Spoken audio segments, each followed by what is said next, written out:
And welcome back to the QB Huddle podcast, folks. Tim Smith here, joined as always by my podcast partner, Brandon Newey. We're live to talk all things quarterback all season long. Tonight, we have a repeat guest host and head coach of the IFL's Frisco Fighters, Andre Coles.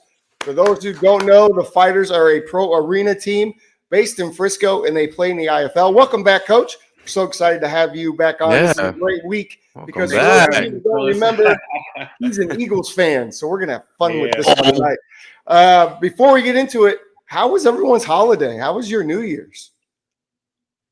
Mine was good. I stayed here locally in Texas this year and just relaxed and watched some football, man. So in about 2 months here, I won't have a life. So I just enjoyed the downtime and relaxed. Brandon, how about you, man? Man, it was great. Got to go down to Oklahoma or go up to Oklahoma City. Shout out to all my family and brothers there. It was a good time just to get with family, man, during these holidays and New Year's. New Year's, I realized I am pretty old now. So I just sat at my house, watched a movie, and went to sleep before 12 o'clock. So I kissed my wife. Happy New Year. She did the same. We woke up and here we are. So, all right. Yeah, I'm old now, man. It's no partying for me no more, man. No partying for you. I kind of did the same. My wife went to sleep pretty early. Yeah, we did golf, and it was freezing cold, and that's kind of why I went to bed. I knew we were going to golf on New Year's Day, regardless of the weather.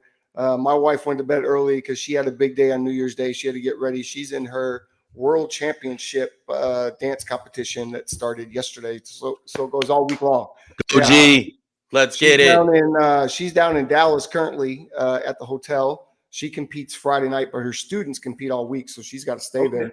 So she went to bed early. I stayed up. I was kind of watching TV. I passed out around 11. Woke up at midnight, like maybe 12:02. I was like, hey, Happy New Year. Let's go to bed. So that's what happened, right? And then we go play some golf.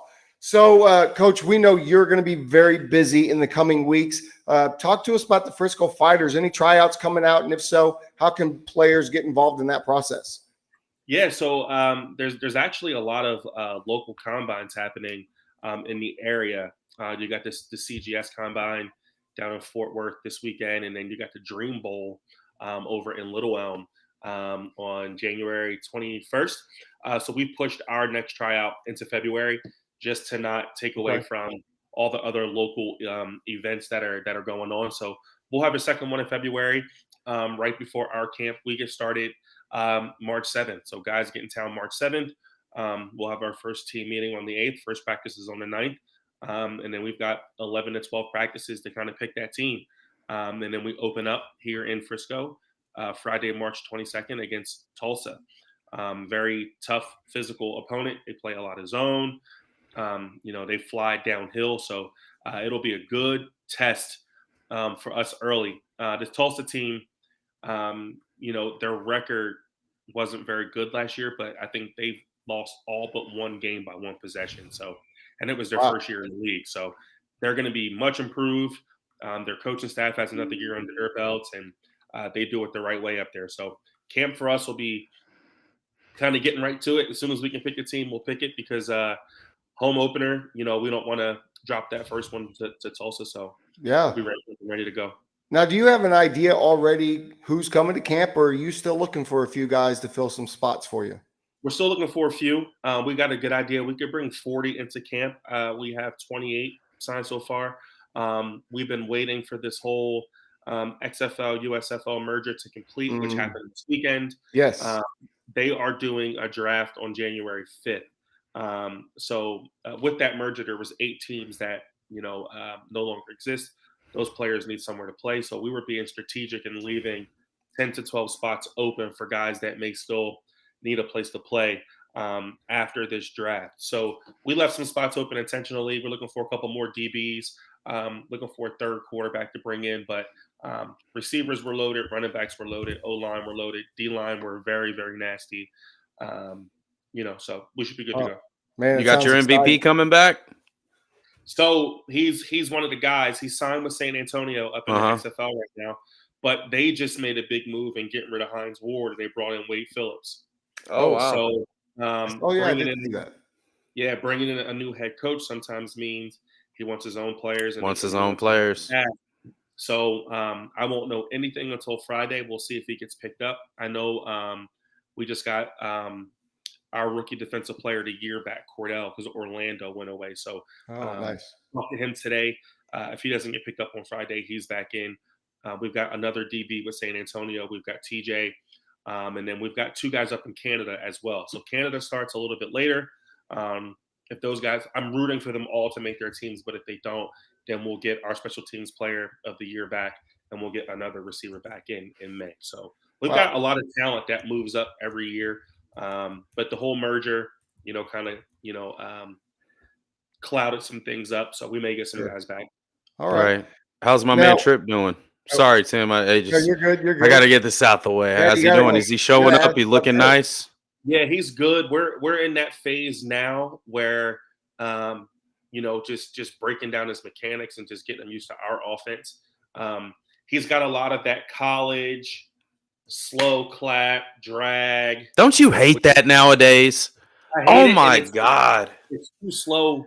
Yes, it's too slow for our game. So he's there. Mm-hmm. It's just anybody that comes outdoor to indoor. It's like, hey, different game, man. You think it's fast side and speed it up by 10. I mean, so pre-snap. So he's good though. I'm firing plays off to him and going through film and all that kind of stuff. And what I like about Trip is that I don't have to contact him. He's calling me. Beautiful. He's messaging me. And that's what you want. Those are the guys that you want. I don't want to have to chase a quarterback down. So he reaches out to me. He's been really good about contacting the receivers that we have signed. They've been going out, they've been throwing and kind of doing their thing. So already liking his leadership. We just got to love that. Yeah, good kid. You hear that, Trip? Continue to grind, baby. Continue to grind. Learn. Be a sponge.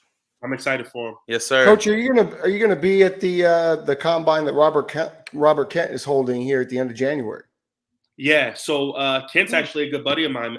The last 2 years in camp, he's come and thrown with us just to kind of ramp up and stay in shape. And then he played when I played. So me and Kent go way back. So we'll definitely be out there for his. I'm hoping that the turnout is good. There's a lot of action in January with now the bowl season's over and a lot of the 24 kids are coming out. With the AFL coming back, there's a lot of interest with there. So hopefully we get a good turnout with some kids and Robert builds the platform up. We had Robert on our pregame show the other night, and both Brandon and I will be a part of that in some way, shape, or form, either by QB Huddle or coaching on the field. So we'll make our decision and see how things shake out. We might do a little of both. You might get a super special, couple special. Y'all might as well just go ahead and get mic'd up, man. That's not a bad idea. I like that idea. I like that. Let's get mic'd up.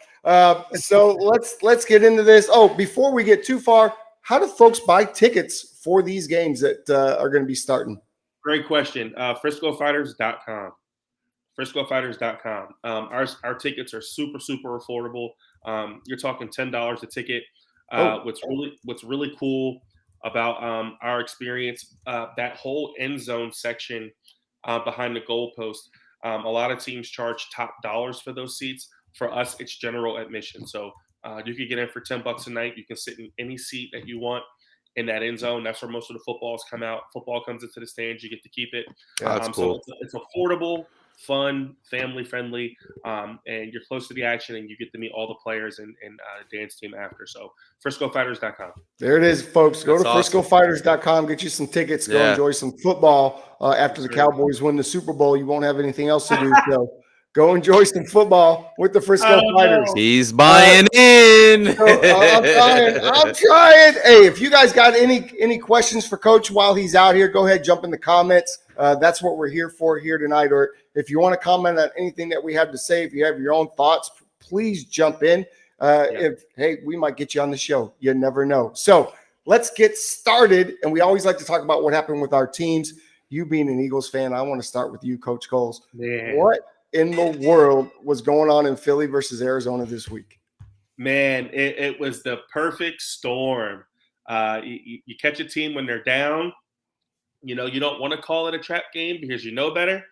But what happened was Kyler Murray remembered how to play football, and he led an offense. He made some throws that I haven't seen him make in 2 seasons. Just trusting the receiver and building faith. I think also anytime one of your former coordinators comes back home, your team's a little juiced up. You know, their head coach called our offense last year, so he knows our guys. He knows the scheme, and he came in and they punched us in the mouth. You know, they ran the ball. So what I think happened was I don't think Philly is used to seeing a balanced offense. People usually come in and just try to pick on the secondary.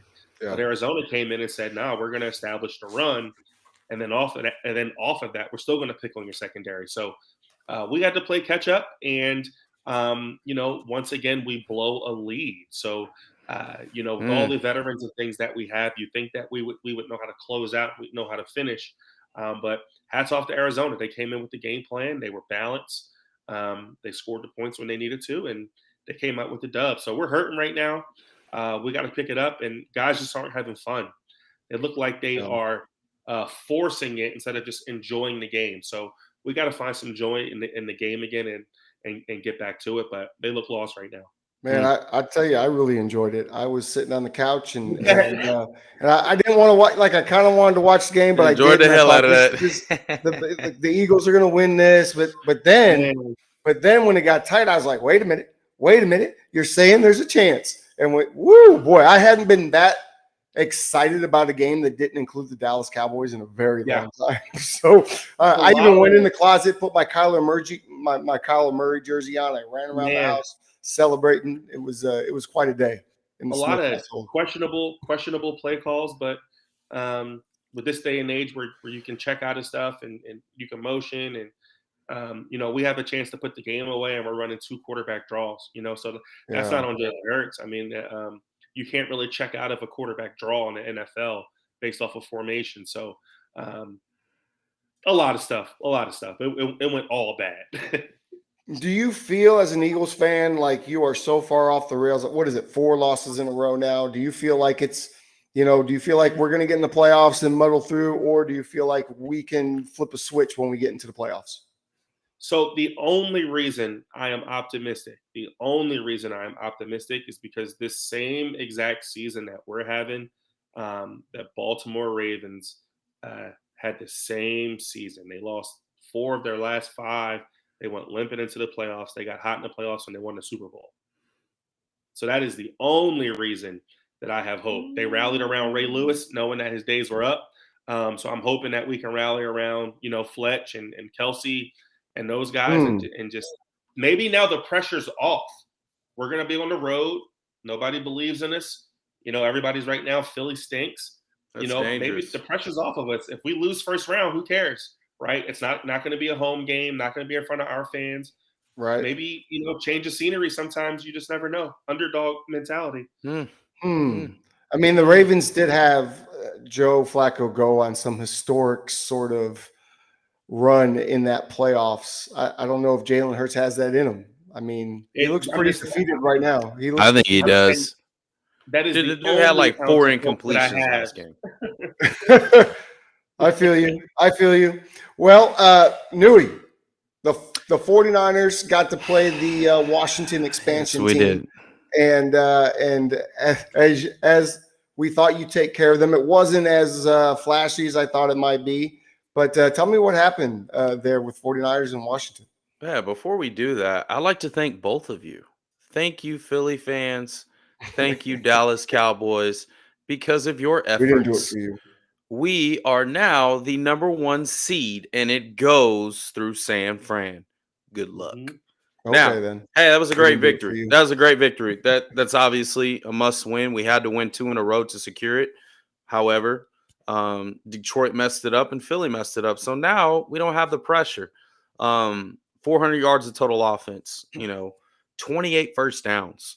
This was a good game for Brock Purdy to get back right. We've all had those games where tip passes, deflections lead to picks. I'm glad it was off his shoulders. Then he made a real dynamic play that not a lot of game managers make. Oh, yeah, he did. And he got it done. It was beautiful, right? I think Brock plays with this edge, but I think Kyle needs to understand Brock's limitations. You can't ask this guy to go out and throw 40 times a game and just expect him to dice everybody. He does it with a well-balanced offense. Everybody knows that, right? Yeah. It was a good bounce back game. It was a good bounce back game. I mean, 78% completion. He did his job. He actually is now the single season leader in 49ers history with the most passing yards. Broke Jeff Garcia's record. This is his first year as a starter. I love it. I love what I see. I think defensive, we held him to 10, got 2 turnovers, looked nice. CMC did his thing. Unfortunately, he got a little gimpy, but now we're not going to play him next week. So it was overall good win, man. It was overall good win. We got it done, and let's see what happens. All right. Yeah, I mean, a win is a win in the NFL, right? But I will say this before anybody gets onto that. You know, this is the first time in NFL history, that a running back, 2 wide receivers, and a tight end have over 1,000 yards from scrimmage. It's never been done. Incredible. That's a great job. That's amazing. By the whole staff and the entire team, I would say. And a single great job, season Kyle leader. Shanahan. Yeah, Kyle did his thing, man. Now he's just got to get out of. 49ers are a juggernaut on offense. We know that. But spreading that rock around. 0-39 down by 10. You know, we got to figure a way out. Shanahan gets in his way. So I'm a little nervous going to the playoffs. I'm not going to lie, man, because I feel like there's a couple teams that if they get up on us, we'll see. Nervous. He's not nervous. He yes, just doesn't want to put anything on tape. That's not what you said. He said you ain't nervous. He just don't want to put it on tape. Boy, I'm not going to get overly confident here. We'll see. All right. It's a good thing. Well, let's get into one of our favorite segments. Let's talk about who was simply on fire this week. And there's a list of quarterbacks. We'll kind of go through them here. Coach, who was on fire for you first and foremost this week? I got to go with Old Man Joe. Old Man Joe Flacco. Wow. He's been on fire, hasn't he? Dude, yeah, he has. Listen, I'm 2 years older than that dude, and he's out there getting it done. You gotta respect it, man. I mean, he is, guilty as charged. When Deshaun went down, I'm like, here we go, Cleveland being Cleveland. It's over. Yeah. I think we all did. When they talked about bringing Joe in versus some of the guys that are still sitting on the couch, I'm like, here's Cleveland being Cleveland. But, that's why those guys sit in their front office, sometimes they strike gold. But Joe's hot. He's leading them. He's getting it done. And I think the reason why he's hot more so than them winning is that the players have now bought in. They believe in him. He had that one turnover. Nobody put their heads down. Nobody was like, they're all rallying behind him. Don't worry about it. And you love to see that, with guys with their quarterback. So Joe Flacco's my pick. Yeah, nice. He's balling. Does that make you want to WD-40 the arm a little bit and see if you can get a call or? If it was Joe Flacco money, you know what I mean? Money talks. Right. It's funny you say that. He was in an interview last week and they said, they asked him about getting paid. He said, I don't know how much I'm getting paid. And to be honest with you, I don't know if I've even gotten a paycheck yet because I haven't looked at my bank account. So you got to have Joe Flacco money already to be able to go out there, I think, and play like he is. He's like, I got the number change. Throw some touchdowns. Yeah, that's cool. And he's excited because his kids are actually old enough to understand what he's doing, which is cool too. So that's really I think cool. Joe Flacco is winning at life right now. Who are you going to go with? Lamar freaking Jackson. It is a surprise. Darn it, 85%. No, Lamar, 1 of 1. The most talented quarterback I've ever seen in my life. Lamar. And it ain't no wow, Tim. Wow. It ain't no wow. Think about it. 5 TDs. Just when you thought he didn't have the stat lines to back it up. Guess what he did? Put up a 5 tutty against we've been waiting for this. Who can't beat anybody over 500 except the Cowboys. I mean, everybody does that. But I wasn't. God, that was so good. That many points. They scored so many points. I'm not used to seeing that. That was scary. Now, unfortunately, Nick Chubb did go out. Tua did go out. But for Lamar to put up that, and man, when he is the perfect example of an MVP. The perfect example. Is he going to enamor you with all these crazy statistics? Probably not. But when the game's on the line against the best teams in the league, what does he do? He cripples them. You can't stop him. Period. You can't stop him. The only person who can stop Lamar is Lamar. It was by far his best game of the year, and Yeah. and his most electrifying. Like, we've been waiting to see that. I have to say, okay, if we're going to give the MVP to a quarterback, because apparently that's what we have to do now.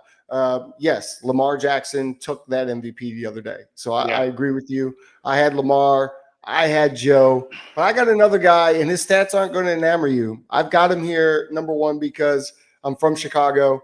But Justin Fields, man, and I said this in a text thread the other day, and I said, hey, guys, if Justin Fields rather played for the Baltimore Ravens, would he be just as good as Lamar Jackson? No. And I say that because he's now, of course, we're going to say no, because he's not there from a maturity level, but just from a basic athletic standpoint, he's bigger, stronger, faster. He has a stronger arm, and he can't really be tackled by one person. So I wonder if Justin Fields was put with the right people and had the right coach around him and had somebody to hug him tight, if he would become this guy, because he's a leader. They love him in the locker room. The city of Chicago loves him. They were chanting his name at the end of the game. He has put on a show the last few weeks. And this weekend, he did another great performance, 20 of 32, 268, 1 TD pass, 45 more yards on the ground with another touchdown, and beating a Falcon team that was fighting for a playoff spot. You know Lamar does that every game? I'm not saying he doesn't. I'm saying Justin Fields can do exactly what Lamar does if he ever becomes that from a maturity standpoint. Athletically, he has all the same gifts. Lamar more elusive. Yes. Now, did you guys not see some of the plays from this weekend from what Justin? No, Justin's big, so he looks a little clunky, but he's not. They're the same size. Here's the difference. Justin's thicker. Justin Fields gets those plays off because no one's game planning for it. Lamar is getting them off, and they're game planning for it. He's got a spy on him. He's got a robber on him. If Justin Fields had the attention that Lamar had, he wouldn't have 45 yards rushing. I'm not saying that Justin Fields is Lamar Jackson. There's a difference. Yeah, I'm not saying that. I know what you're saying. You get what I'm saying? Though? I know what you're saying. Listen, when I look at the potential of Lamar of a Justin Fields, and I see the plays that he makes in some of these games, and you say they're not prepared yet, but gosh, I mean, he's been doing this now for 2 years, and he's super athletic. You have to try to contain him. And even when they contain him, he broke out of like 3 tackles the other day and took off on a run, flipped his hips, and made a throw downfield for a touchdown that you go, oh my God, wow. Like, he makes those, and he's so big and he's so strong, and his arm is ridiculous. I just wonder why Chicago would even think about letting him go is where I'm coming from. You can't. Don't do that. You can't. They were chanting his name. They were chanting his name in Chicago. They were hugging him in the locker room. You can't trade. You got to let that number 1 pick go. You got to let it go. You still got good rookie money on him. Build a team. And Carolina put us in a great spot. And so we appreciate you, Carolina, for helping the Chicago Bears with that. And I feel like they're going to get Marvin Harrison Jr. That's going to change things. And then you get a lot of picks again and continue to build that team around that quarterback. Because if you don't, you put yourself backwards another 5 years at least. That's my thought. Tim, I'm almost convinced you don't watch Lamar. Bro, listen. I'm convinced. I'm trying to articulate what you just said. This dude does every game. When I watch Lamar and then I watch Justin, I think Justin could be that type of quarterback. Hell no. Okay. Let's turn this tape on 10 years from now and see what Justin accomplished. I mean, I love the banter. I'm gonna have to strongly because, bro, now you've got the comments going crazy. Our boy Trip Harrington said Justin cannot do what Lamar does. Brother, he made. Listen, come on now. Listen, he made Fred Warner look like a Little League All-Star and juked the shit out of him all the way to the sideline, bro. And it looked like he was barely running and did it. It was like, doo-doo. I've always said this dude, he's got this He's got this Vince Young stride that it doesn't look like he's really covering ground.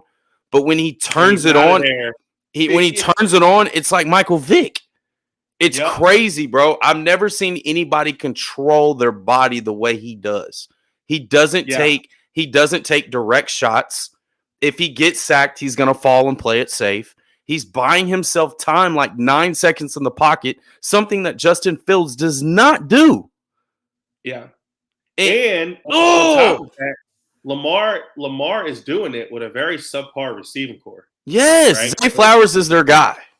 The fact that he can move around and buy all that time and create, it's opening up those receivers. If you put any other quarterback that can't buy that much time or isn't that much of a threat where you have to put a defender solely on him, now your passing lanes are clogged up.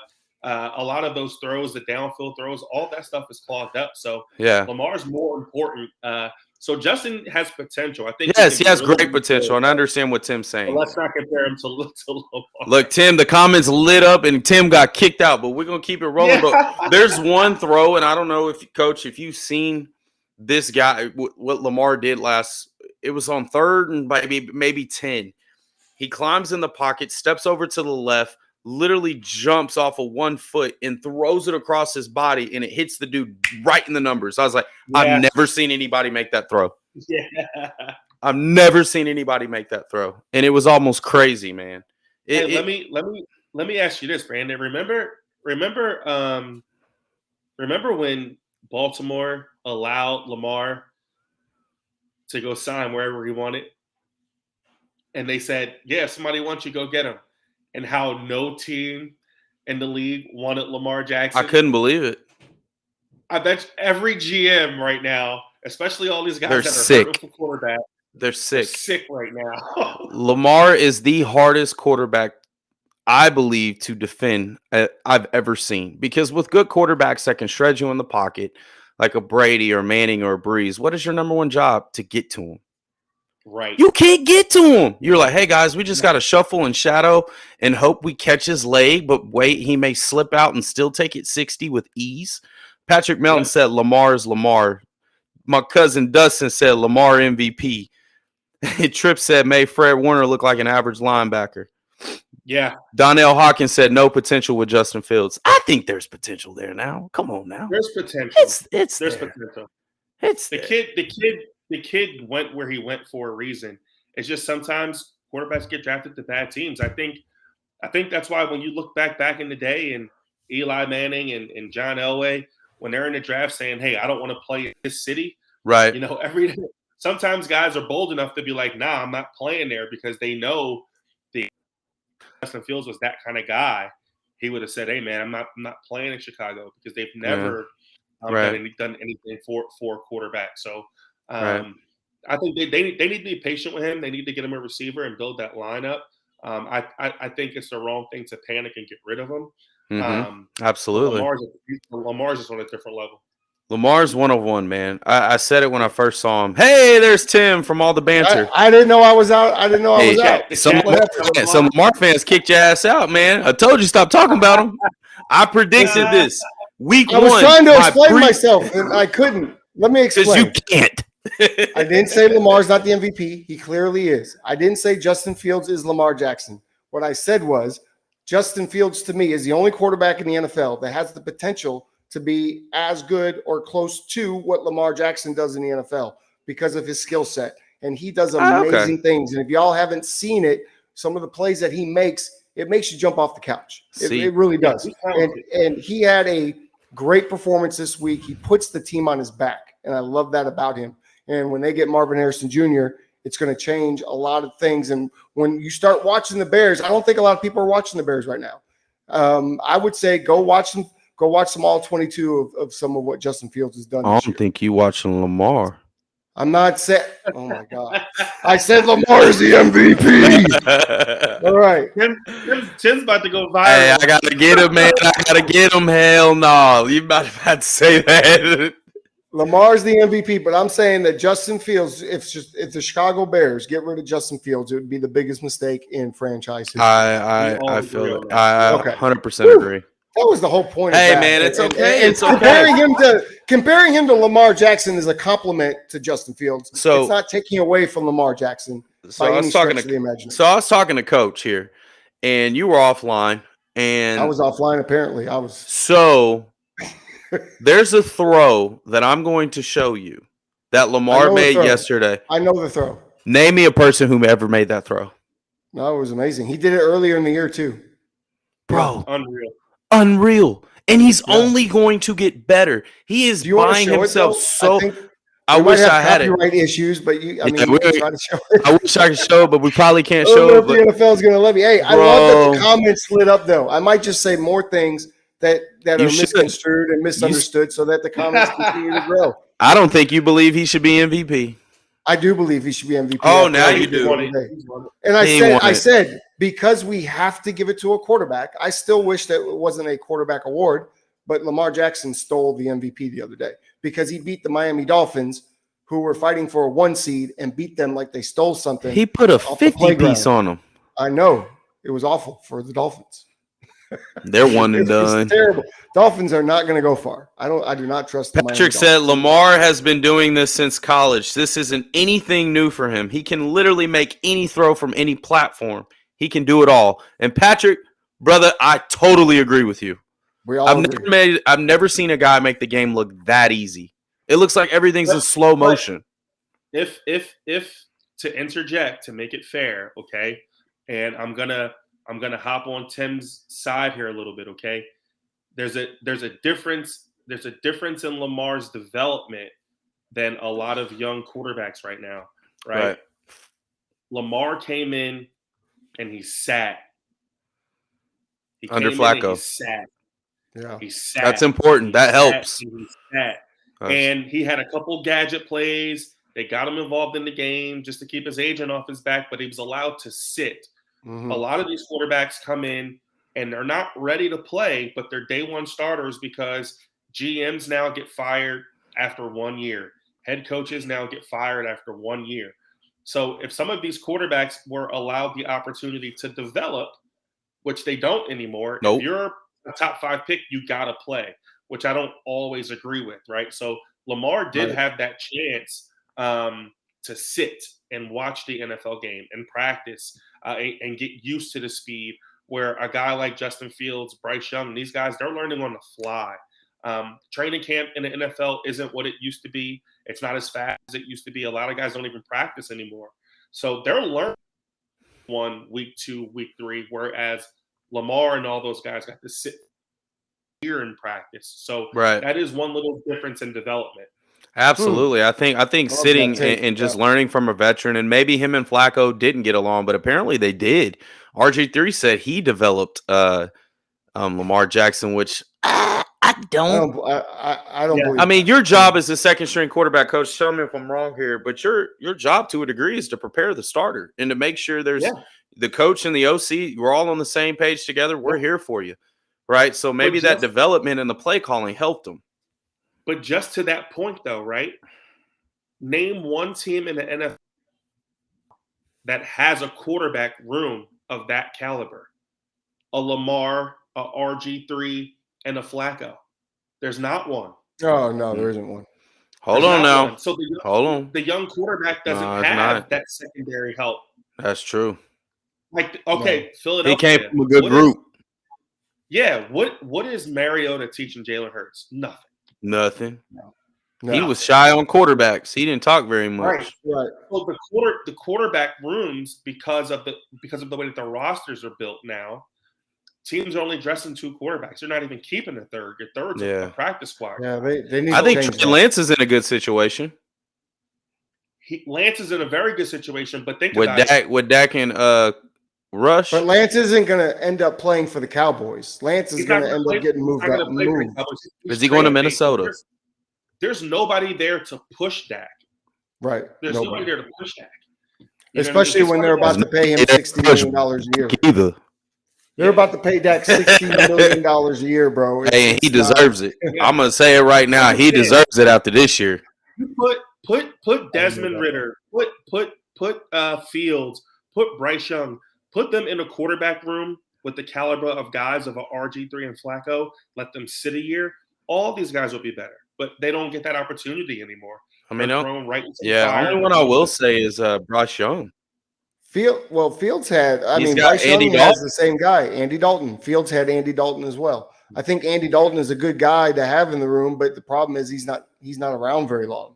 He's Right. Yeah. He was in Chicago for a year. Now he's going to be in Yeah. Carolina for a year. He might be gone.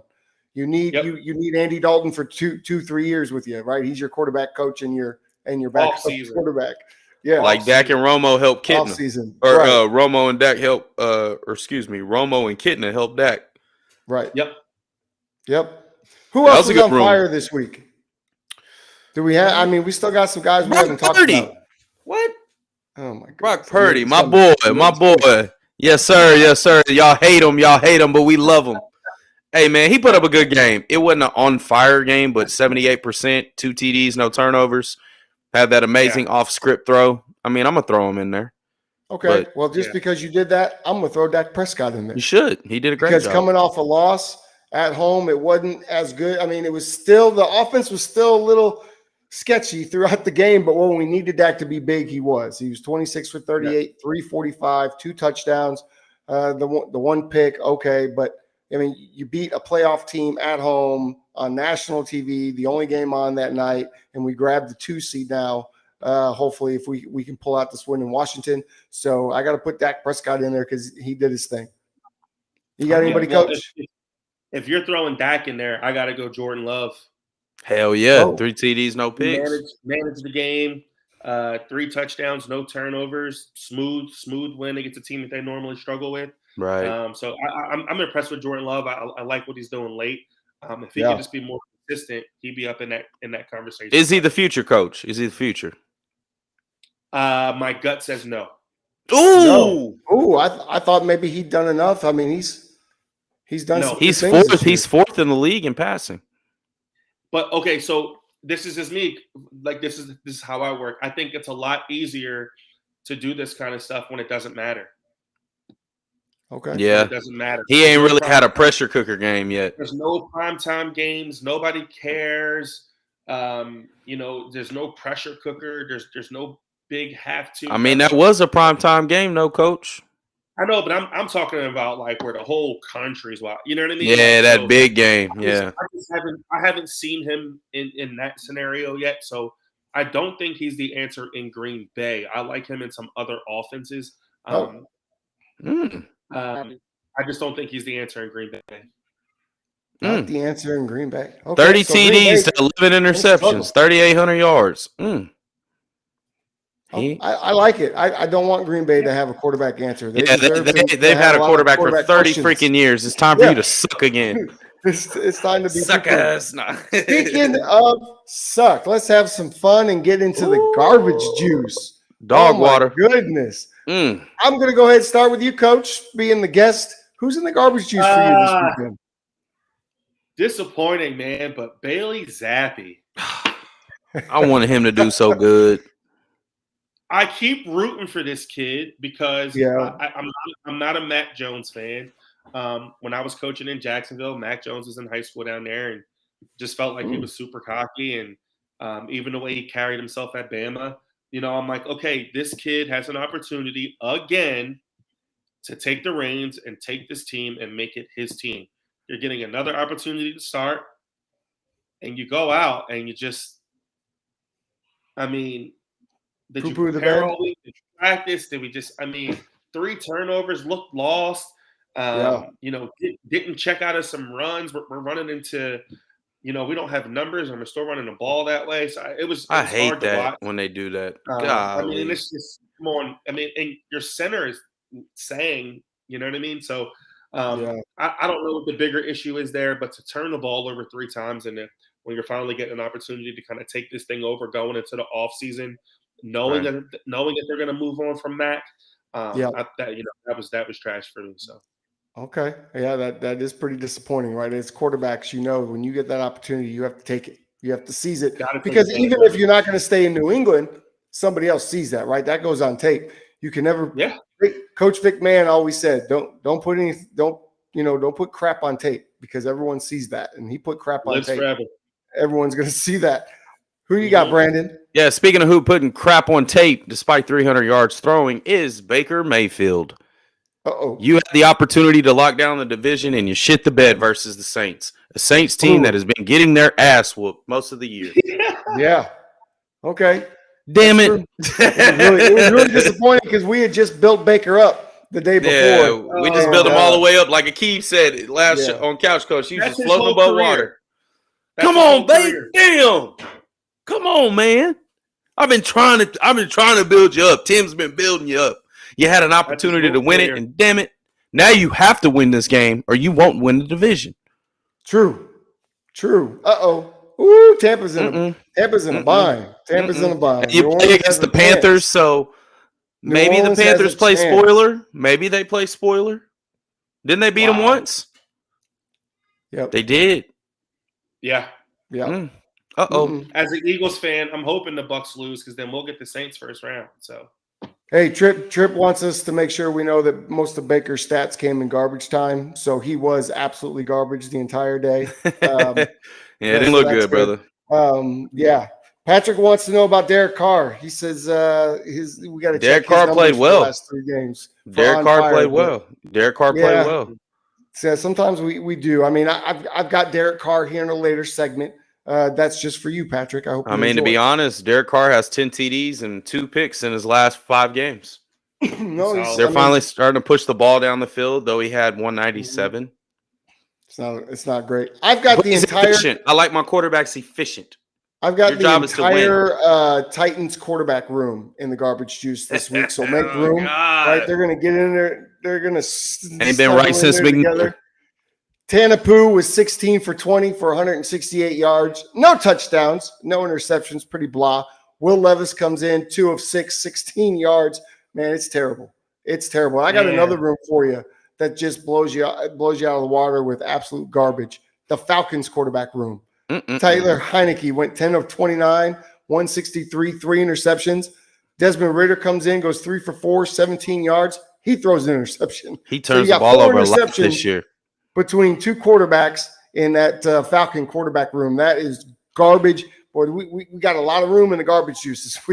Hey, at least they didn't throw 5 to Baltimore. Y'all got anybody else? Y'all got anybody else that you want to put in there? I mean, there's always room in the garbage juice. There's always room in this thing.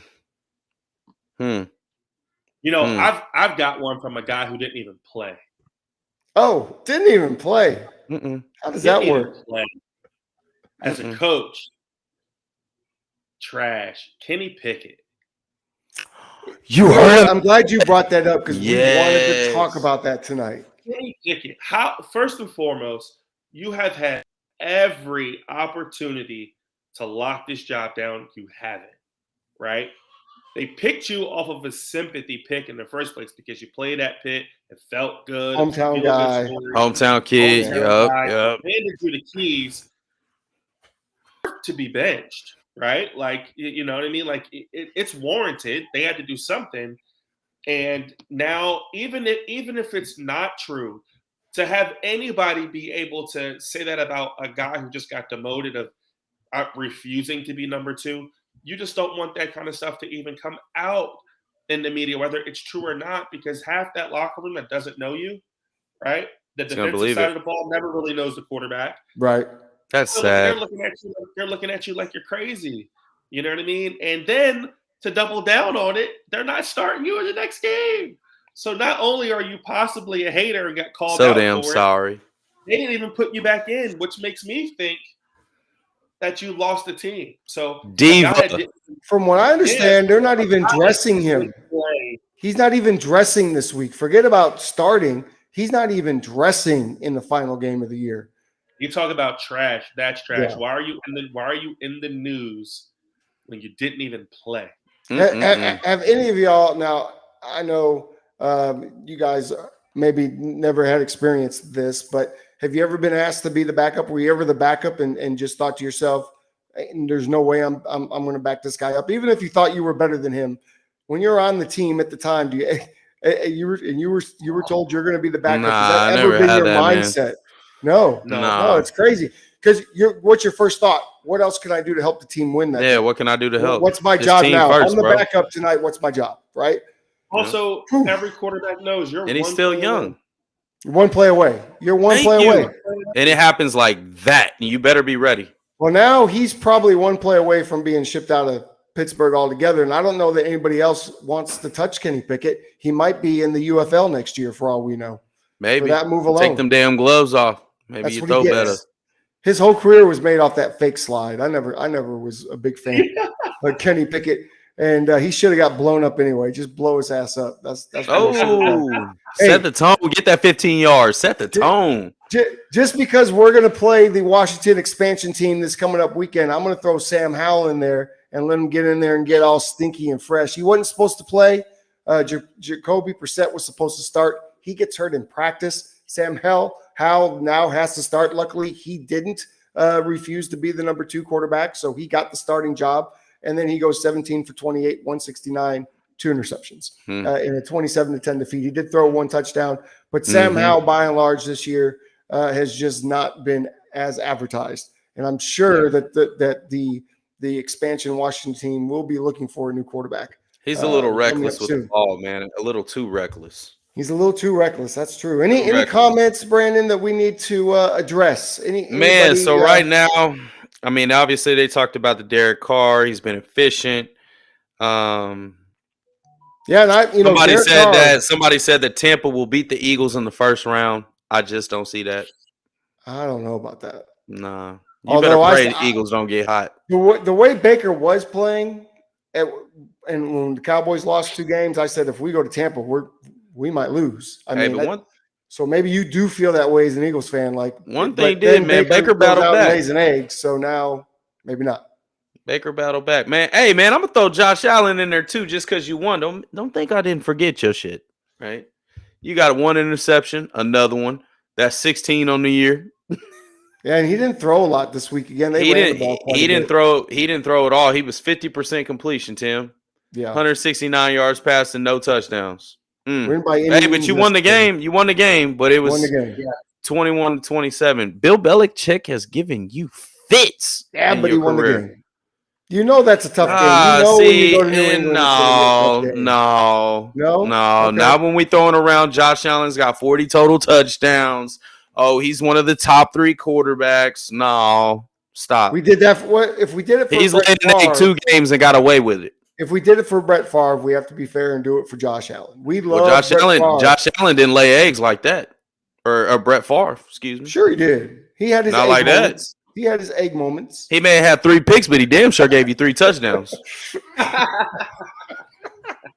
That's true. That's true. Am I lying? No. I mean, not 100%. Not 100%. He's either going to start the out. That's funny. So, who surprised you this weekend? I mean, for me, it was Derek Carr, 24 for 32, 197.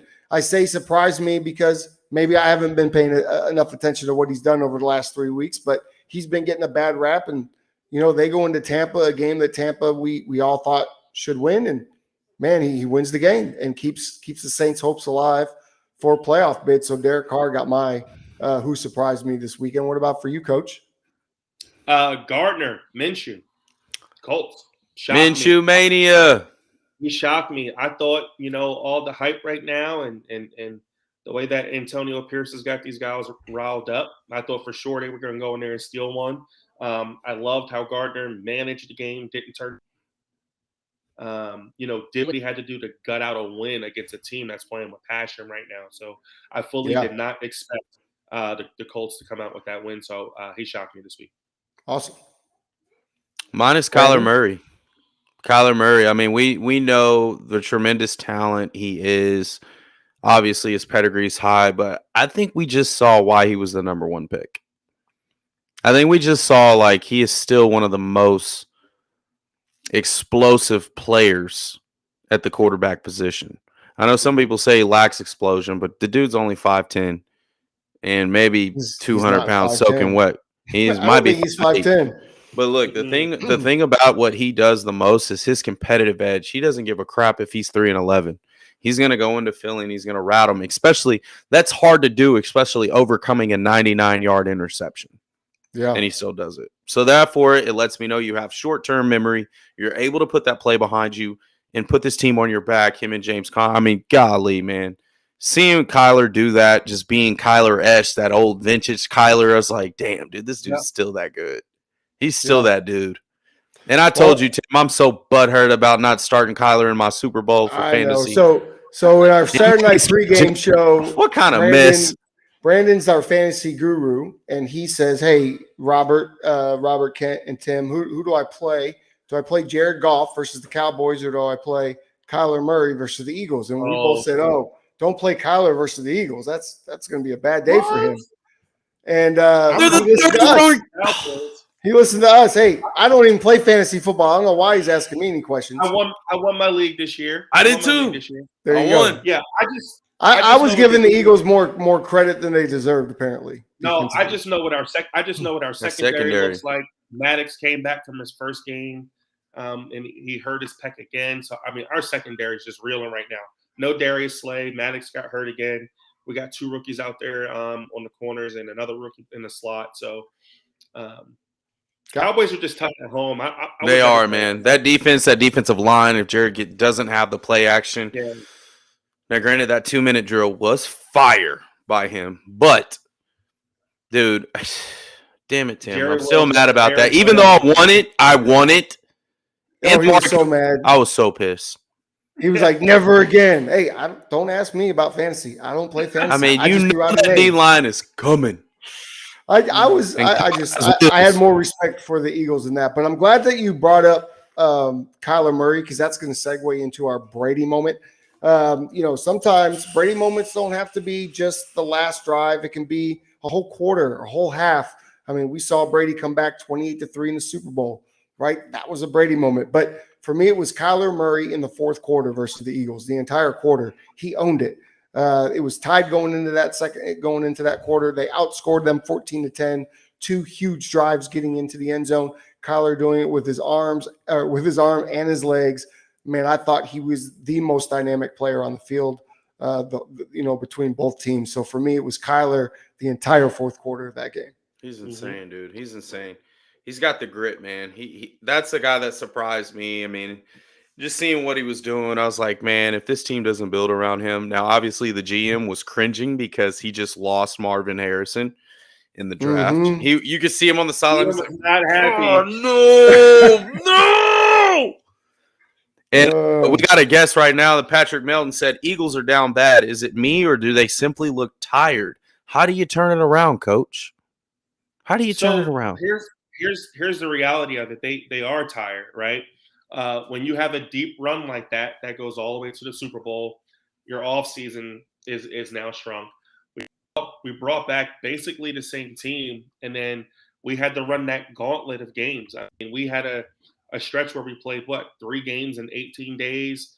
All these games on primetime TV, and then we had the hardest schedule in the NFL. So it's a real thing. I mean, these guys are human beings that have kids, wives.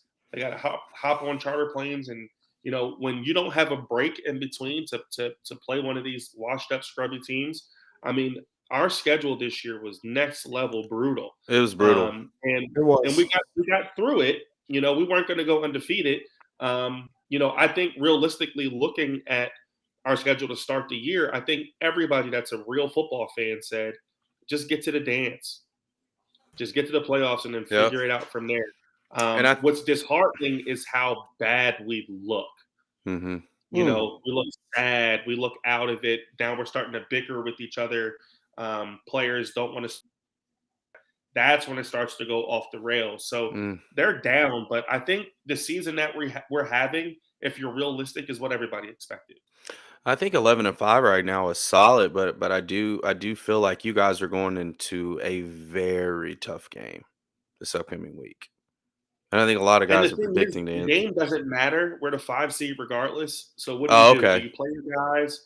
No, you're not. If you win and we lose, you get the 2 seed back. You guys aren't losing. You say that out loud. Don't say that too loud, because this is the game that the Cowboys are notorious to go in and blow. We've done it before. We did it with Romo a couple of times. I mean, you're going to jinx us. This game means something for you. I always. You're gonna win, Tim. You're gonna win. I have been saying the whole time that I thought you were going to lose to the Giants in the last game of the year. For some reason, I felt that. It shocked me that you lost to the Cardinals. So now the Giants defense is playing outstanding. 2 times in 3 weeks playing the Giants. I mean, if you look at this schedule, Eagles' schedule is brutal, dude. Playing a team 2 times in 3 weeks. And then the biggest thing for me about this game, knowing that we're in the playoffs, this is the worst field in the NFL. MetLife is the worst field in the NFL. There's an injury every All week. the injuries, Yeah, bro. that's true. So it's like, they need to get grass. What do you do? Devontae Smith got hurt last week. So it's like, how do you manage that? And they put all of the NFC East games at the same time, so you got to play. So nobody can kind of tank and kind of mail it in. But it's a big game. But we'll see. Wow. What do either of you guys did you either one of you see another Brady moment that you wanted to focus on this week before we get moved on? Jared Goff had an awesome Brady moment. Mm-hmm. Yeah, that was awesome until he didn't. Jared packed them dudes under the table. I don't care what nobody says. I mean, but how can you say that? You weren't ruining Jimmy's moment. 68. Let's talk about it for a second, though. You say that you put that out in the public. You say that out loud. You say that for the world to see, for our millions and millions of QB huddlers. But here's the fact. Maybe like 3. Right? Number 70 was the one that was declared by the referee. And why? Yes, he was. On the PA. 68 did say to go over there. Jared Goff even went over there and said I understand what you're saying, but listen That's to what the ref's happened. fault. The ref called the wrong number. The ref declared the wrong guy. But why did the ref do that? When have you ever seen 3 off? So you're saying Jerry called the ref 1,000% in mid-play and said, I don't care who called eligible, you call out number 70. 1,000%. Hey, Jerry did that shit, man. If you say he didn't do it, he did wild fantasies. He My did point that. is this. One of you ever seen 3 offensive linemen, one guy trying to block another guy, actually, and then another guy who's been declaring all day long, running up to the referee at the last second, and then that's why the referee called his number. I actually like it, though. The Cowboys. I like it. They confused the ref. The Lions outsmarted the refs. They got too cute and they outsmarted the refs. So in that situation, you want to send multiple guys over because whoever you declare, now the defense is keying on it, right? So the idea is for Skipper. I understand the idea. That was smart.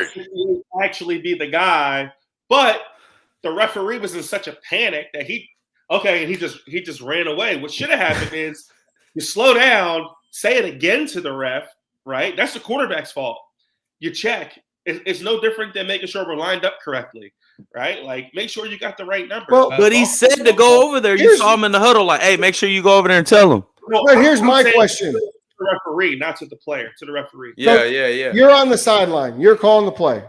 I've been in this situation. I'm on the sideline. I'm calling a play. The referee announces the number that's eligible. He announces number 70, not number 68. Nobody on the Lions bats an eye. Come on, man. Nobody noticed that and was like, wait, whoa, no. It's not number 70. He said, at that point, 68's ineligible. Terry, you're not ruining Jimmy's day. Turn it over. You're not doing it. I don't give a damn. What is that? The part that did have me hot, though, as a coach, they told the referees beforehand. Yes, they told him pregame. But they didn't tell him what number. Yes, they did. No, he did. They did. But it's not, the ref's not going to remember that. Oh, now he's not. No, before the play, and this is what the Lions head coach was saying. He told the side judge before they ran the play, hey, we talked about this earlier. We're going to run it now, right? Pass the responsibility. I'm just saying, as a coach, you always meet with the officials pregame. Coach, do you have any special plays? Or do you got any gadgets? And you let them know, right? So it was all convoluted and it was all messed up. Where I think if we can go back to the trash segment was coaching, right? You had 3 opportunities, kick the extra point, go to OT. Now you're on your third 2-point conversion play. Your third one's not going to win. So, I think they were in fear of their kicker that hasn't missed a field goal all year. I know, but you got to take the extra. When you're moved back to the 7, you are no longer going for 2. But that's his style, though, man. That's his style. And what if they score? They've done it before. Their players believe But in him. they hadn't converted their fourth downs earlier. I don't know. I think no risk, no reward, right? No risk it, no biscuit. But I think you got to go. I think you got to kick it there. Once you Sure. get that penalty, I think you have to. Here's the thing: if they go to OT and maybe they do win that game, put that with the Eagles' loss. Lions are now the 2 seed. Correct. And now the whole playoff structure has changed, but that's not what happened. I do feel bad for Lions fans because, my only comment to that is at the end of the day, somehow, some way, they will always be the Detroit Lions. That's just, I just think there's no way around it. I had them actually going to the Super Bowl last week. I now changed that. I changed my mind on that. Nah, keep that same energy. Nope. Sorry, this is I couldn't believe that. This is a week-to-week Detroit thing. versus the Browns. What? No, I said the Bills. I said the Bills will beat the Browns. I stick by that. The Bills will beat not the beating Browns. no Browns the way Josh Allen turned that rock over. The Bills will beat the Browns in the AFC title game. I'm sticking to that story. But hey, we're at halftime and we're a little bit ahead of halftime. Boy, we have gone through a lot of stuff. But Brandon, we have another show that I know you always shout out for us, the Couch Coach. And we had a huge guest down there last week. Tell the folks what's going on with that Yeah, show. man, we're starting to heat up, guys. And if you haven't jumped on the Couch Coach podcast on YouTube, check us out. We had a great guest, Aqib Talib. We had a lot of great conversation, a lot of laughter there. We're going to get him back on the show, hopefully in playoffs. Nice. And Coach, you should definitely join this show as well, because this just isn't quarterbacks. I know we're all quarterback nerds here, but the Couch Coach really presents a huge overview of the NFL and trending topics and risers and fallers, but also how your teams did and just the playoff structure and the pick'ems. Right.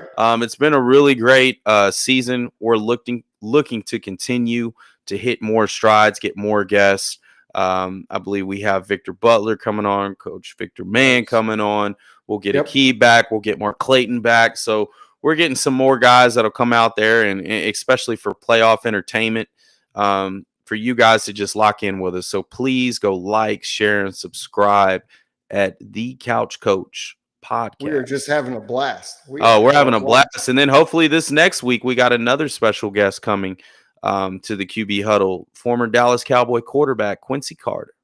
That should be a fun. Yeah, that is a plan. Dallas, you better may not lose, because I'm gonna talk about your ass now. No, Dallas not gonna lose, and you better not lose. Quincy Carter was the starting quarterback when I made my first ever travel trip to Dallas to see the Cowboys play. He threw a winning touchdown pass to Antonio Bryant to beat the Carolina Panthers, and I will never forget it.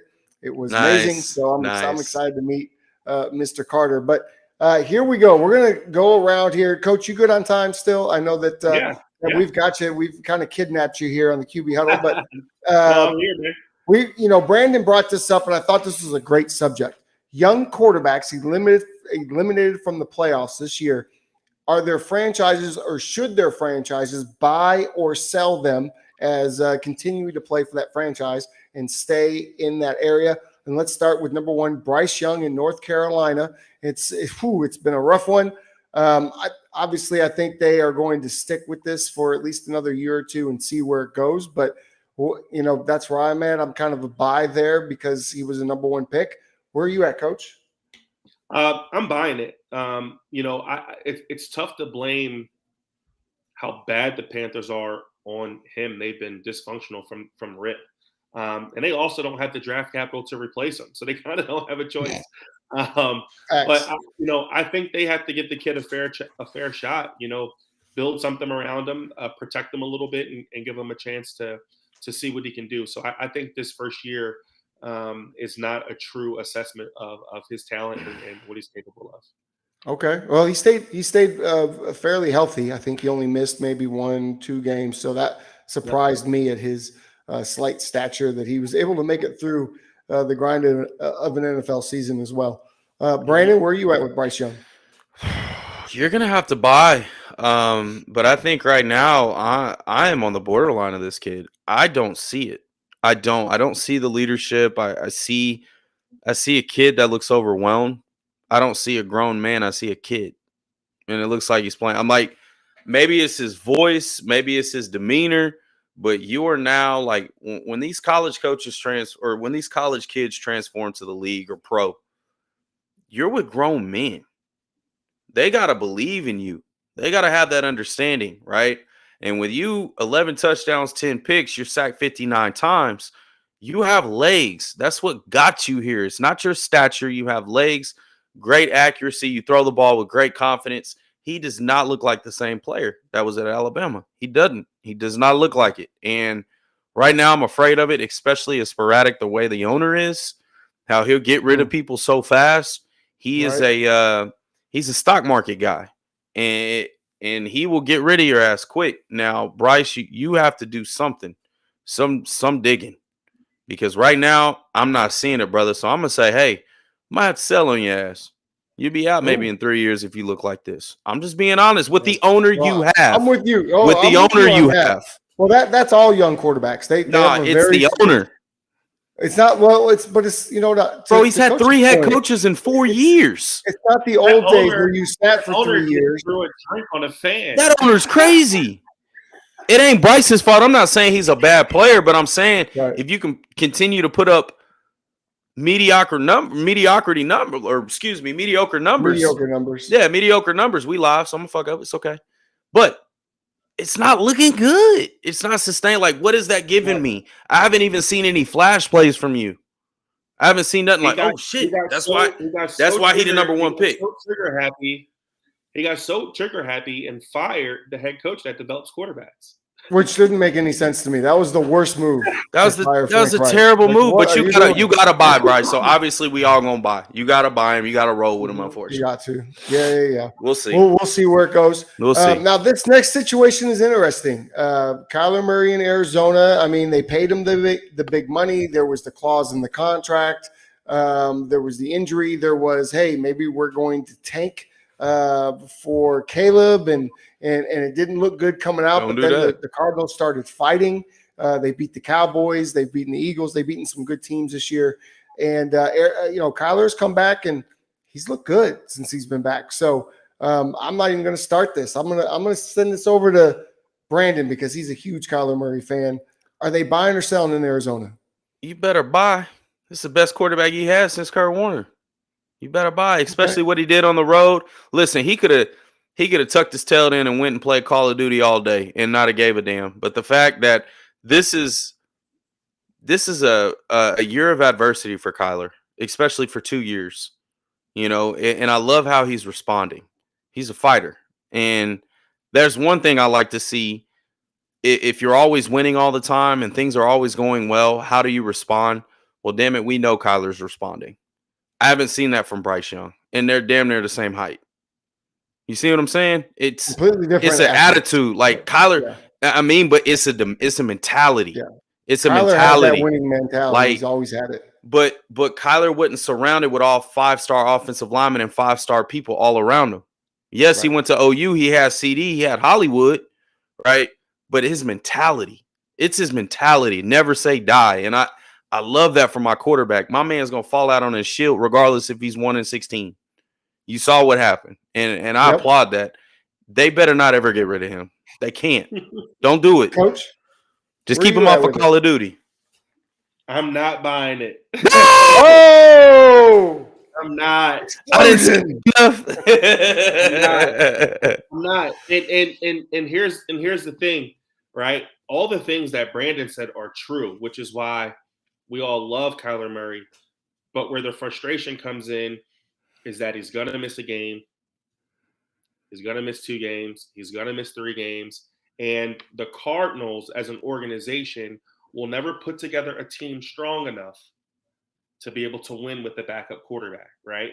So if you have a guy like Kyler Murray on the team, you have to have a strong back to miss a game or 2 because of the way that he plays, because he's fearless, because he's going to take off, because he's going to not slide on the sideline. He's going to take that hit, right? I think his next stage of development is protecting his body, right? Correct. But until he can stay healthy and be consistent, I don't think that his best years in the NFL will be in Arizona. I think he'll have a great career, but it's going to have to be a team who can protect him and actually build a team. they've invested so much money into one position that they can't build a team. And he always has to have a solid backup. And if you're not going to provide that, then So I who don't takes see his it. contract?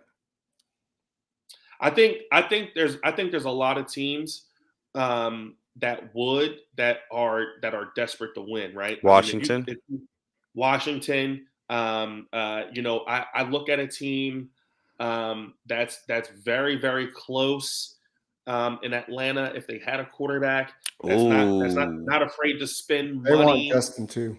I looked at a New England rebuild where they draft linemen.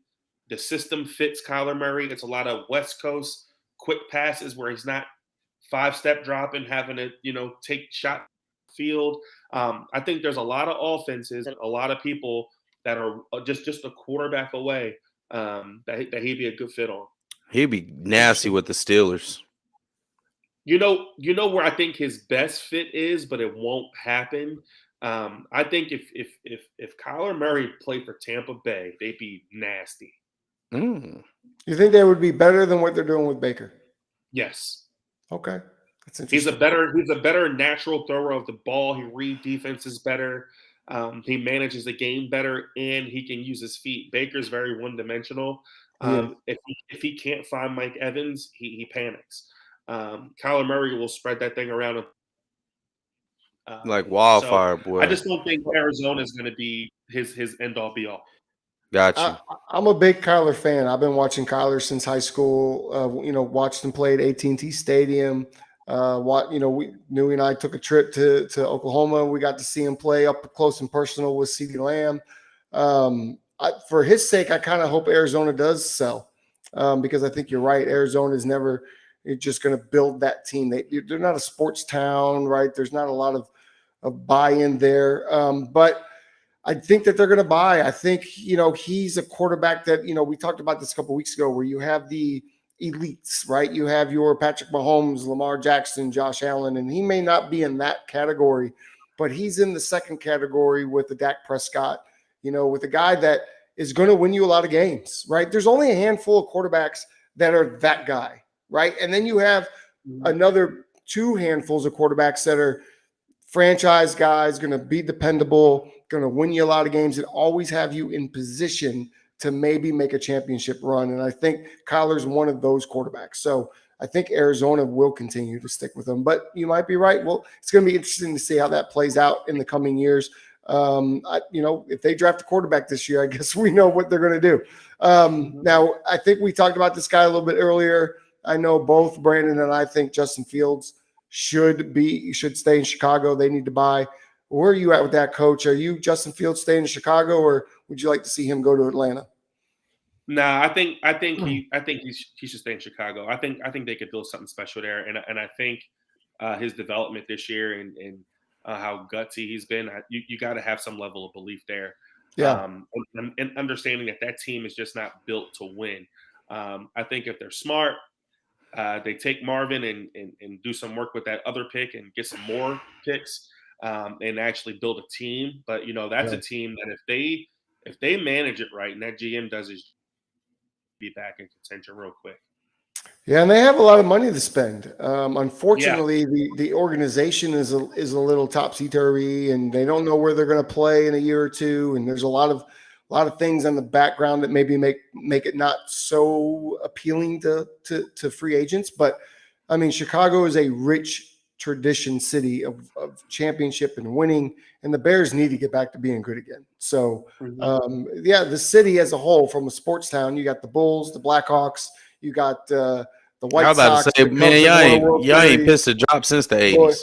But Chicago is an incredible sports town, and the NFL is better when the Bears are good. They're one of the original teams, so I need the Bears to be good again, and Justin Fields, I think, is the best shot for the Bears to be good again. You may want to buy, but Justin Fields, run to Atlanta. Run to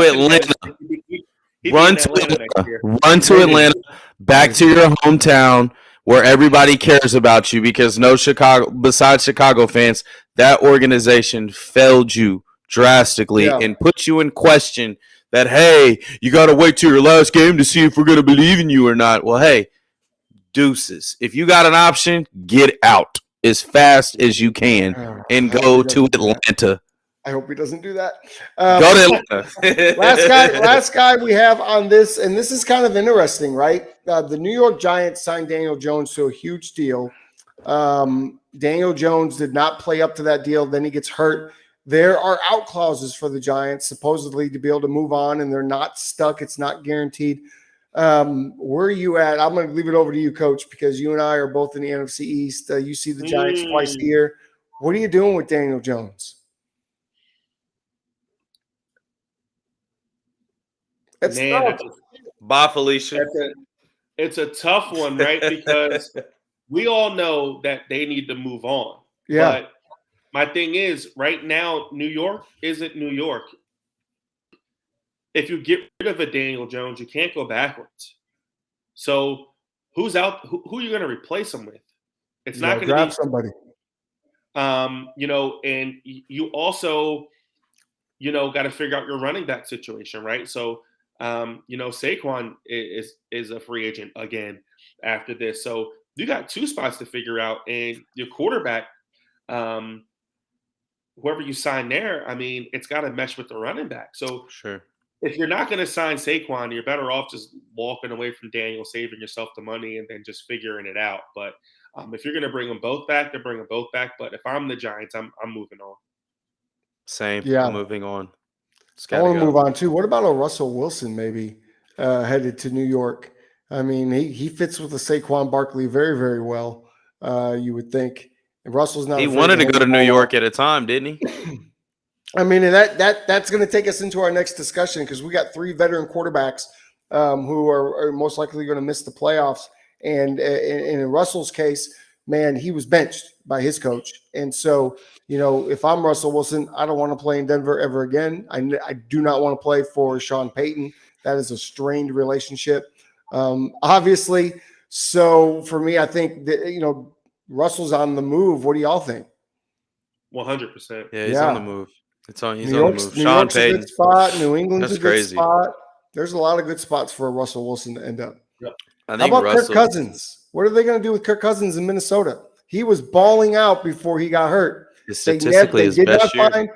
There wasn't anybody on the roster that has stepped in outside of that one game from Josh Dobbs that has stepped in and you thought, oh, we don't need Kirk Cousins. We've got this guy. So what do they do with Kirk Cousins? He's a legacy quarterback there. He'll be back. Okay. Yeah. Brandon? You can't get rid of Kirk. All right. So this is going to be the last interesting one. Geno Smith in Seattle. He was a bridge quarterback, right? He just got paid, though. He was a bridge quarterback who played like a top starter for a long time this year.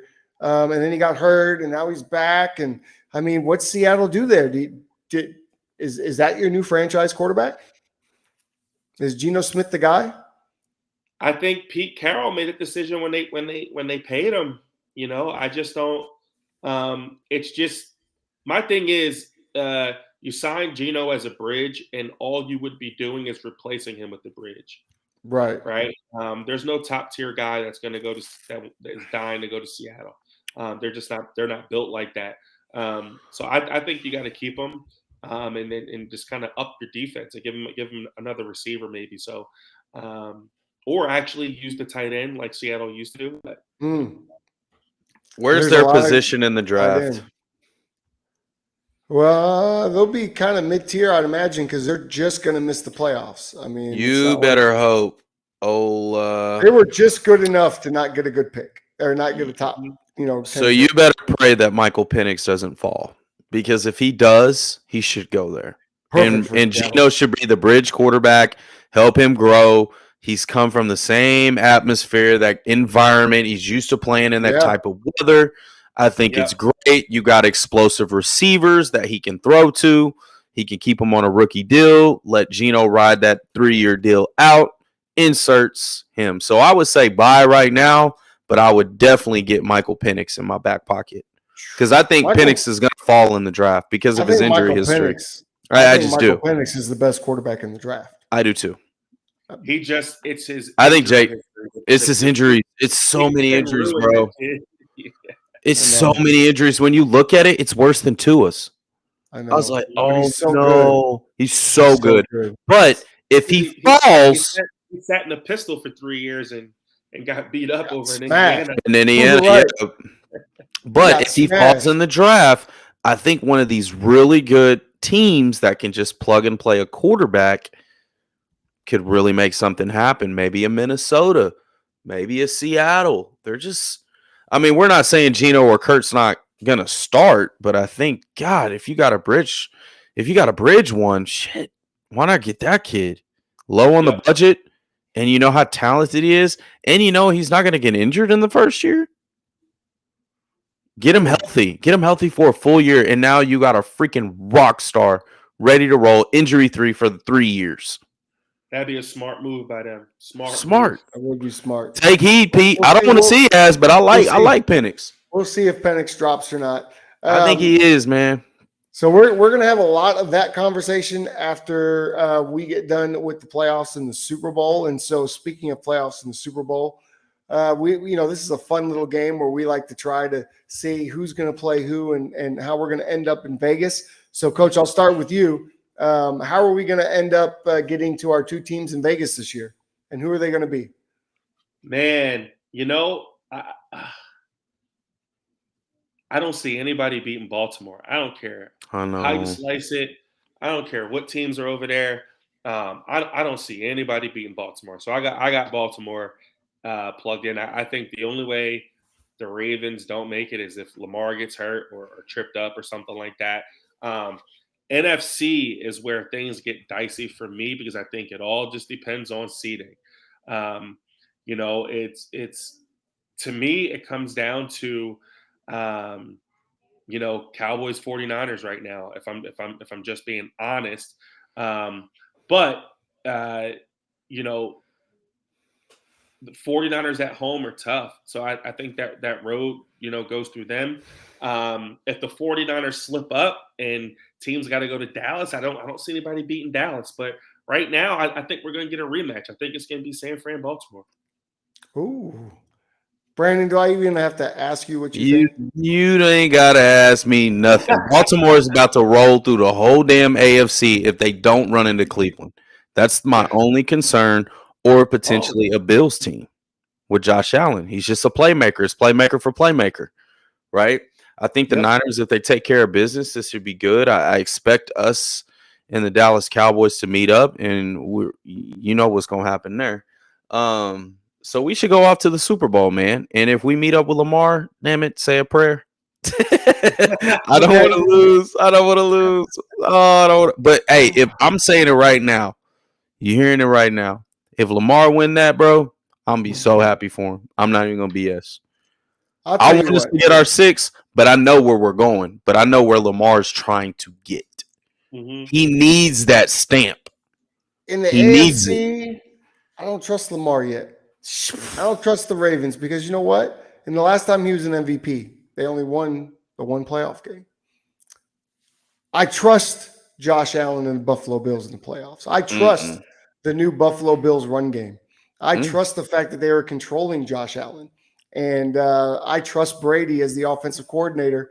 I stand because I don't trust the Miami Dolphins at all. I do think that the Cleveland Browns are going to end up hosting the AFC title game because the Buffalo Bills are going to go up and sneak up and take out. There's only one team I think that can beat, well, two teams that can beat the Ravens. And that's the Browns and the Bills. I think you said it, Brandon. Yeah. The Browns have already beat the Ravens. Threat. I think the Browns are better now with Joe Flacco than they were when they had Deshaun Watson at that time. But I think the Bills and I just think the Bills are going to go into Baltimore and win that game. And I think they're going to shock the world. And I think that they're going to go into Cleveland and win that game. And I think that the Buffalo Bills will play the 49ers in the Super Bowl because I don't think we can beat you in Santa Clara. And we're going to max them out, bro. Because here's what's going to happen. The 49ers are going to get very lucky here. You're going to end up getting the Lions in the divisional game because the Eagles are going to dog stomp whoever they play in the wild card and have to come back to Dallas. I'd rather face Philly than face Detroit. You're going to get to play Detroit, and you're going to walk through Detroit, and then you're going to get us. And now if Detroit can do the unthinkable and beat you guys, then we're in there. We're in the Super Bowl. We're in like Flynn. But I don't see it happening. That would be the upset of the century. It would be. If the Lions, hey, Roman. Hey, what's up? Say hi. Hi. Who's your QB team, Huddle Roman? of the future right there. Tell them. What do we say? Bang, bang. Who's going to win the Super Bowl this year, Roman? Who's going to win the Super Bowl this year? You can clearly tell this is brainwashing. Hey, Couch Coach Club said, how in the world do you trust Josh Allen? Because I've seen the Bills go deep in the playoffs before. I've never seen the Ravens do it since Lamar Jackson's been their quarterback. They've taken the ball out of his hand. It looks nice. Yes. Yeah. I mean, he was 13 seconds away from beating the Chiefs and going to the Super Bowl. I'm just saying. I mean, the guy's he's been there. He's done that. That's how I trust Josh Allen in the playoffs. Oh. Anyway, so let's, as we talk about playoffs, there are a couple games this week that matter, and let's bring the folks' attention to that. The first one of the most important ones to me, is Colts-Texans. Minshew versus Stroud. Winner goes to the playoffs. Talk about it, Coach. You got C.J. Stroud on your team. What are you telling him before this game? You got Minshew magic on the other side. What's going on? I think if I'm coaching him, I'm telling him to be himself. He has played so well this year when they spread the ball around and he just does his thing. You can't go out and say it's just another game because it's not, but for a first-year head coach, a rookie quarterback, just go out and play your game. I believe in the Texans. They're exciting. They're young. I love what they're doing down there and building. A little partial because I played for Stingley's dad up in Pittsburgh. Nice. But I like the Texans. I like what they're doing. I like what they got going on. So I'm pulling for the Texans. Yeah, I think maybe you just put on the bowl game tape and say, CJ, this is the CJ we need right Go here. Be great. Go right be now. great. Go be great. Who do you think's going to win this one, Brandon? I mean, this is a huge game. I think the Texans are, man. Yeah, I do. I just think I'm with you. I love the energy that D'Amico Ryans is bringing. They're a stingy defense. They have a good run game. Hopefully they get Nico Collins. Is Nico Collins back? I couldn't tell you that. Because they do have some injuries coming into this game, right? And I think he's okay. I think Nico's good, man. Should be good. I think this is going to be a clash. I think now this is playoff football. Mm-hmm. It matters, but don't be shocked if the Colts win. But I'm pulling for the Texans for sure. Okay, here's another game that's for a division crown. And 4 or 5 weeks ago, we left the Bills for dead. They were out of the playoffs not too long ago. But the Bills and the Dolphins have a showdown in Miami. They played in Buffalo earlier in the season. It was a beautiful day in Buffalo, and Buffalo ran through Miami like butter through hot knife, or like a hot knife through butter. Where are we this week? What's going to happen in Miami, Coach? I throw it to you. Bills, Dolphins, and Miami for the AFC East crown. I think it's going to be a repeat of the first matchup. I don't think that Miami matches up well with Buffalo. And then when you add on top of that all of their injuries, losing Chubb, Waddle's dinged up, I just don't see it. So I see Buffalo going in there and taking care of business. Yeah, I see Buffalo going in wrecking shop, man. I think the injury to Tua could hurt. Mm-hmm. Also, Raheem Mostert, Jalen Waddle still banged up. Mm-hmm. Then you got you got Bradley Chubb, who was out. Yep. I mean, the only thing that Miami has going for them is they're at home. That's it. But last time, I mean, these two teams played. I mean, it didn't look so good. So, and now Buffalo has a run game. Well, this changes stuff, folks. And now take away everything I said about the AFC playoff picture, because if the Bills win this game, which I, like you two, assume they will then jump into the number 2 seed. Even though they were out of the playoffs. They were number 12. They would be the number 2 seed. That would send, in all likelihood, we consider that the other upper seeds would win, the Chiefs to Baltimore, right, for Patrick Mahomes' first road playoff game. And the Browns would then have to travel to Buffalo to play in the divisional game after they won their wild card game, which in all likelihood would pit up in the AFC title game, the Ravens hosting the Buffalo Bills. And so my scenario stays true that Josh Allen wins that game. But I don't see him beating Lamar, bro. We have to be fair here. We have to see Lamar outseed Patrick Mahomes first. This is going to be a hell of a playoff run if that's what happens. Think about this. Ravens can mess around and lay an egg to Steelers. The Ravens could mess around and lose to the Patrick Mahomes Chiefs who don't lose in the playoffs. I mean, it could happen. Oh, my gosh. It's about to get interesting. It's about to get interesting. I can't wait for playoffs. I don't know about you guys, but this is going to be exciting. We've got one more game that really matters this week that I wanted to talk about because you see the jersey I'm wearing. The Dallas Cowboys travel to Washington. Now, we've seen this scenario before. I've seen the Cowboys travel to Philly and lose that game and lose the division. This is a tough one. We have to win it for the number 2 seed, and it's the only way, in my mind, that we get to the NFC title game. What do y'all think is going to happen in Washington? I think we're going to win. What do y'all think is going to happen? Y'all got this. Okay. Y'all got this. I mean, coach is shaking his head. Y'all got this. I'm gonna keep overdoing it because hopefully that other thing happens. The thing is, I think there's certain teams that are just like kryptonite for certain teams. Like Washington always plays the Eagles tough. I think they're so bad at quarterback. I think you guys are going to go in there and just do what you got to do. I've been wrong before, but I think Dallas goes in and takes care of business. I hope this is a get right game for our offense. Our offense hasn't been right. We haven't been able to solidify a run game. Dalvin Cook was released today, by the way, Jerry. If you want to pick up the phone, Dalvin Cook is available. It's not a far trip from New York to here. It's a few hours on a plane. Because you need a run game to make it in the playoffs, my man. I mean, I'm 100% on the Dalvin Cook train. You ain't got one. I think Why would you not be? Why would you not be? I mean, I go get him yesterday. So and he already knows that offense from the West Coast.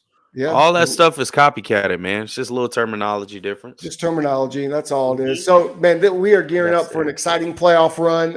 Not sure how exciting this week of football is going to be, but we do have some games to watch that we will talk about next week. Look, we want to thank everybody for tuning in tonight. It was a long show, our longest of the year. But I think the live is a little bit different energy. It feels a little different. And it lets us get into the rabbit hole a little bit. I really enjoy it. Tim ready to go to bed. What'd you say? What? I said Tim ready to go to bed. Keep an eye out for the Couch Coach. We'll be live tomorrow night at 8 o'clock on YouTube at the Couch Coach Club. Thanks for tuning in. Thanks to Mark Watson, our producer on the back end, who will cut up our clips for us and make us look really pretty on the TikToks and the Instagrams and the Facebooks. Thank you, Coach Coles, for being so generous with your time and joining us. We look forward to seeing you at the end of January at the Combine and look forward to seeing you on the field this year as you coach the Frisco Fighters. If you want to go to games, friscofighters.com. That's where you get your tickets. Games start in March, and this is a team that's going to be loaded and ready for a championship, so don't miss out. For my podcast partner, Brandon Newey, I'm Tim Smith. We'll see you next week on the QB Huddle.